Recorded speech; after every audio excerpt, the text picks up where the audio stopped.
Welcome back. I'm Kim Bailey. She's Fulyana Osborne, and this is Inside Exec. Today we're going to take a look at the first of our scenarios, and I'll let Fulyana introduce it. This scenario looks at a person who was just recently promoted to their current role. When I say recently, it hasn't been quite 12 months yet. And in the meantime, they came across an opportunity that is in another area. And the dilemma is, should they take up this fantastic opportunity or not? Interesting that they haven't been in their new role or their current role for fully 12 months. So they haven't really seen a cycle in terms of work. We look at, I particularly look at living in a new house. You should always live in a new house for 12 months to see it in every season of the year before you make a decision about changing anything in that particular environment. And I guess in a work situation we should look at the same thing, is really you need to know what the cycle of work is before you know when you have seen the baseline of that activity or that work group or that work or that organisation. For my mind, firstly looking at that scenario, I would think that it's too soon, and that really you have to look at why you are looking at other opportunities or why this other opportunity appeals to you, and dig a bit deeper than this is a good opportunity, I should go for it. Why is it interesting to you is what I'd be looking at first of all. I agree with all of that, but sometimes it's not that clear cut, because there might be something that you really, really, really wanted for a long time and it hasn't come up, but this came up. So again, exactly what Kim said is super important for the person to satisfy themselves that they didn't just butterfly through, been there, done that, but you really haven't. And the other thing is to say, well, what do I want to achieve? What do I want to be remembered for? And you might get up and being remembered for the wrong reasons. In a lot of cases, I think we a bit seduced by the offer, in the sense that, okay, I was asked to put my name down for this current role, and now somebody else is headhunting me, so I must be good and I must follow that, otherwise I might regret it. Another opportunity won't come up. They won't ask me again because I say no to this one. And that's really dangerous trap to fall into, because they're not looking out for your career. You're the only one that can look out for your career. So you shouldn't allow other people to make career decisions or influence career decisions for you unless you've thought through the implications and the situation very, very carefully yourself. So, for example, you've got this thing that you really wanted, but your sensible self says, no, I haven't achieved what I came here to achieve. I want to do it right. I want to learn from it. The thing is to do then is to how to handle, no, thank you for now. Thanks for thinking of me. Thank you for asking me to compete. I know this is a key role for the organisation. And be honest, say, it's really, really what I want, but it's wrong of me not to do my job that I competed for and just been there less than 12 months. And I want to do that for myself as well as for the organisation. Then having said that, just say, I really want to be considered for future opportunities. Please keep me in mind. Kim is holding her head like I'm doing something wrong. What is it, Kim? The one thing I was going to say was, please don't say at the end of it, I really want to be considered every time for the next opportunity, because to my mind, if I'm the person asking you to apply for this and you say no and you give me all the reasons why you're not ready to take it on at this point in time, I respect you up to this point. But if you then say to me that trite little, but please consider me next time, it's like the letter you get that says, you weren't successful on this occasion, but we'll consider you for the next time round. You know that it's just the softener for what you've said beforehand. I really believe that there's no point in saying it, and that it can be detrimental rather than advantageous in saying it. I'm sorry. Well, that's an interesting point of view. I don't agree with it. Naturally. We haven't had a disagreeing podcast for months. That's right. So we just got to keep it spicy, I guess. Now, the reason I say that is because I was about to add the reason why I'm not doing it now, and justification. Yes. And also the fact that I will come to the role in the future, whether it's in 2 years' time plus, much richer for the current experience. I would have grown more and produced more good results. And therefore, I want to keep more the relationship than the role itself on hold for me. I would want to say to the person, I appreciate it and I'm always going to be looking for improvement in my career and growth. And right now, I've got to do it where I am. That sort of angle. Full stop. No more. Don't say any more. It just concerns me that you're dealing in that situation where someone comes to you and says, would you apply for this? It's taken effort on their part to invite you to do this. They aren't asking you because they expect you to say no. So your response is going to come as something of a surprise to them. They will take it personally. That just might be their make-up, is that they feel that they've made a mistake by asking you. They failed. They've somehow changed the relationship by asking you and by you saying no. So I think it's a very, very fine line. And I firmly believe that if you state your case and say why you're not prepared to take it on at this point in time, that is the professional and executive and managerial thing to do, rather than sound too apologetic at the end of it and try and soften the blow by saying the but clause at the end, the but or however, and all that they hear, all that people hear when you use those words is what you said at the end, what you said after that, not what all the things that came before that were the reasonable and right things to say. So you can hear from the different views is it's your choice and there are, I guess, consequences either way. So you choose whatever you think is best at that point in time and what you can live with. Yeah. Now, I'm just going to put a little bit of twist on the fact that all that's still relevant. However, it's the manager that you're reporting to right now come to you, says, well, it's very noble of you and all of that. However, we really need you over in the other department, as much as I hate having to get another person and train them and all of that. We really need you because this project requires a certain expertise that you have. And this is not about you, this is about the greater good, I guess, the wider organisation. What are you going to say to that? It reminds me of a situation that I was placed in when I came back from maternity leave. My manager at the time said the job that you were doing before you left, even though you hadn't done it for very long and we were really happy with you doing it, that role, it's not available. We're not opening it back up for you to take on when you come back to work. Your choices are this or this. Both choices were areas that I had never worked in before, that didn't particularly appeal to me, and they didn't appeal to me for all the wrong reasons. They didn't appeal to me because one of them had no prestige in it at all, and I was at a stage in my career where I had worked myself up into positions that had some prestige, and so I felt that I deserved the prestige that I had worked so hard to get, and that one of the offerings that he suggested was not in that vein, and the other one was a special project, so I knew it was a limited period of time and that I would have to rethink what I wanted to do at the end of that period of time. So a very difficult decision for me to make, because I had to make a decision between two jobs that I didn't particularly want, didn't appeal to me for a range of reasons.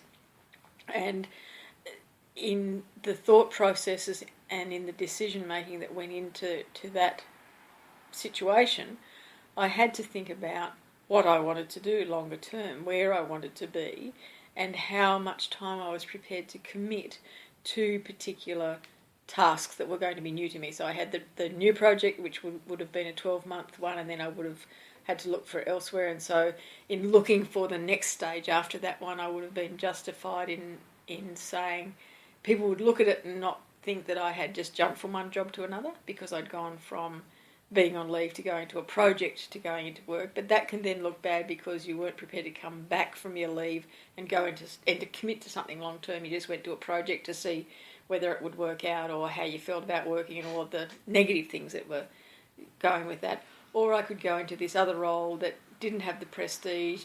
For me, when I looked at it, I didn't think there'd be a challenge in it.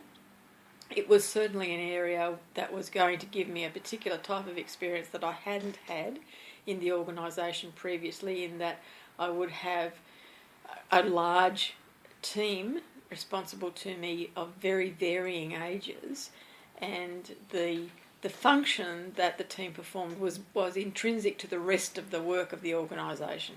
So it had importance in that sense, but it was never perceived as important by the broader organisation. So in the end, I chose that one. I chose the job that was going to challenge me more longer term, and I don't regret it. Not on any level do I regret it. It was hard, it was unpleasant at times, it didn't have the prestige that I thought I was due initially, but I managed to raise the profile of the group as a whole, which was more important than my own prestige I saw at the end of the time that I was there. And I really felt that I had done a good job because the team really appreciated me. When it came time for me to move on from that role, I really felt like I was tearing myself away, that it was a time and an experience that I could not have had any other way. The decision was literally forced on me, and in the end, weighing up all of the negatives out of the situation rather than the positives for me gave me still the right decision in the long term. That's a good example of at many levels. One is that there's a lot of thought that went behind Kim's decision. She analysed the situation quite well. She was realistic and as objective as anyone can be in those circumstances. But there's also another thing that stands out there for me, and that is that opportunities are not always obvious.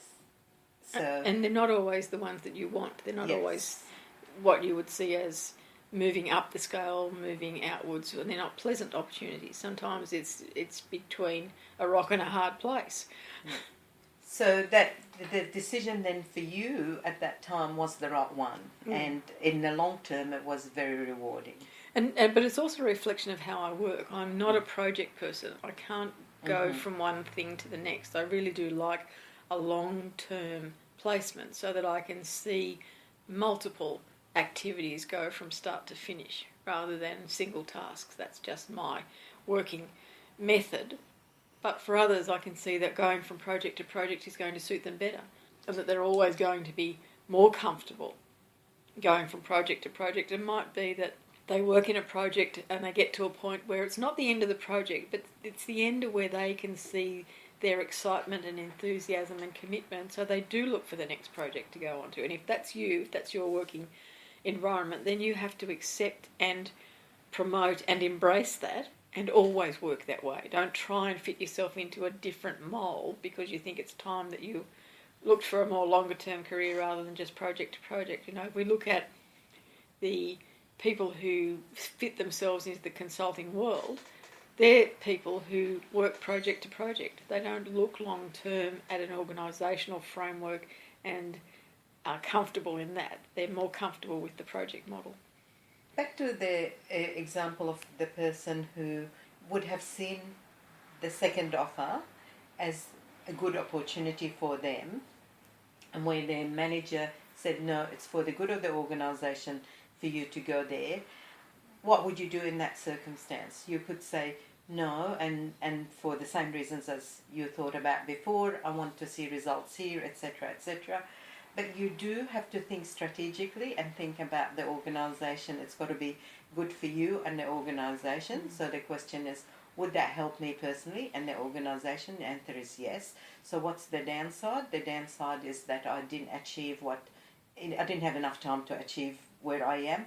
And the perception of other people, of me going, and the team I'm working, they work for me and saying, oh, we just got to know you and you're moving on, you're putting yourself first.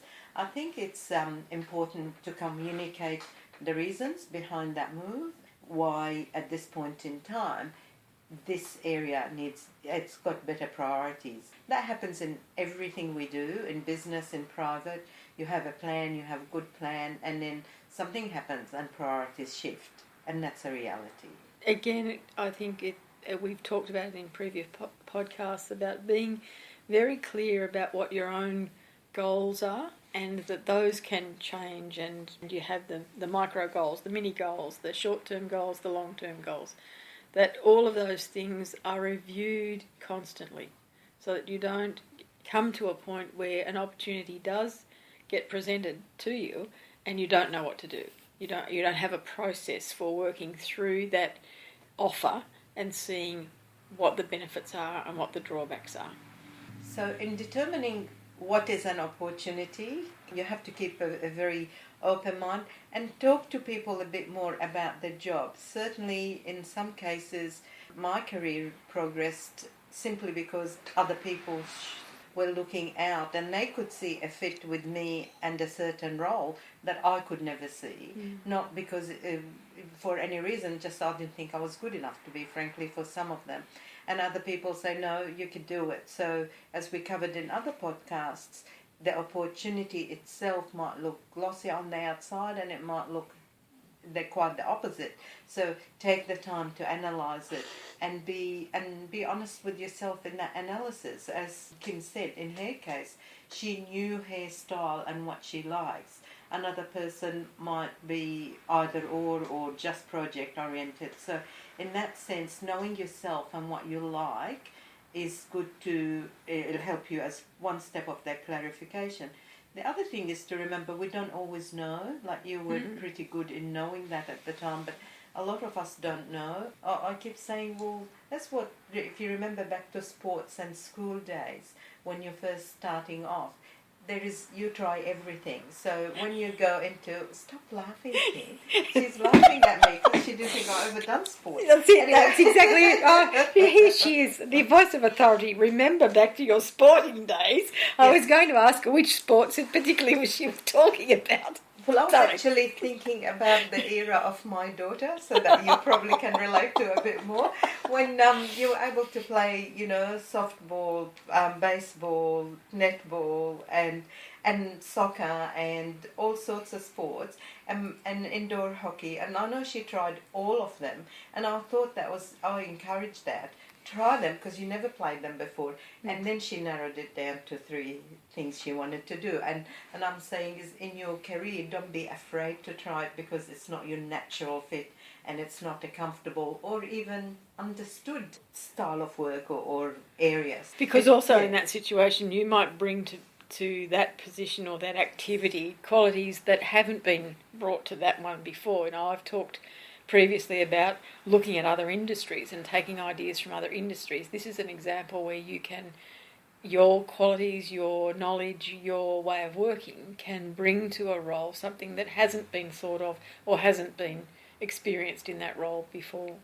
So it shouldn't be a way of eliminating yourself from that position because you don't think you've got what it takes or anything to offer that position, because you might have things to offer that position that no one's thought of before and no one's been able to do before.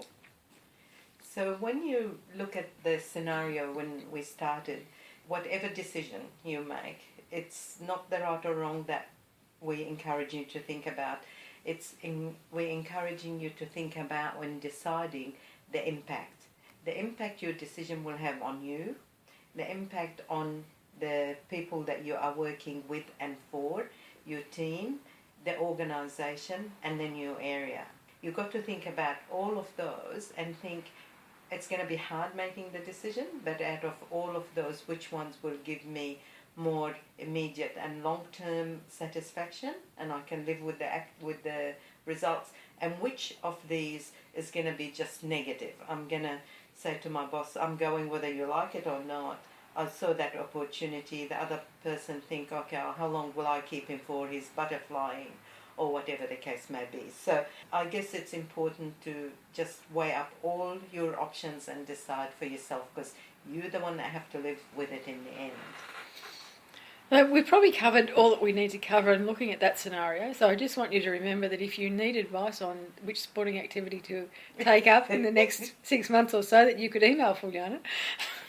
Oh yeah, please do, because I know lots of people that know lots about sport, and I can actually refer you to the right person. She's the expert resource. She has resources that are experts in every field. Yeah. Well, that's all for today. I'm Kim Bailey. She's Fulyana Osborne, and this really truly is Inside Exec, not Inside Sport.